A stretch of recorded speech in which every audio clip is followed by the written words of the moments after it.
anayirata cyangwa vera akayikuramo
mu rwego rwo kwirinda impanuka zaterwa n'amashanyarazi mu gihe cyo kuyashyira mu nyubako ni ngombwa gukoresha abatekinisiye bafite ibyangombwa bitangwa na RURA kuko mbere yo kubibaha habanza kugenzurwa ubushobozi bwabo.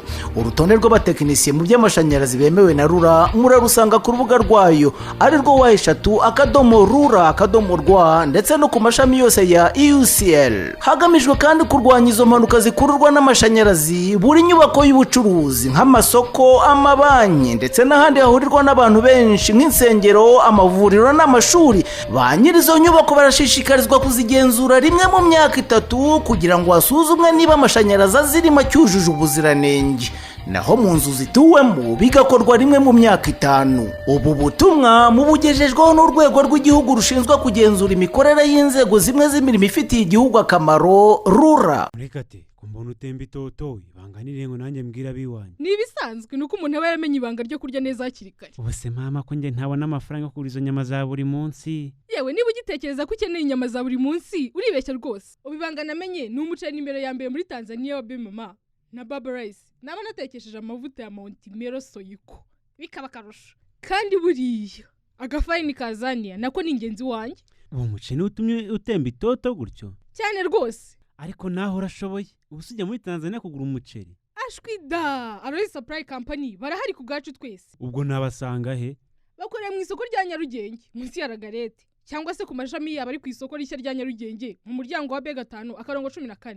Wabahamagara kuri nimero 07823876 cyangwa se kuri 0782358478 ndetse nikabuga kwa Maisha wabahamagara kuri 0782555999.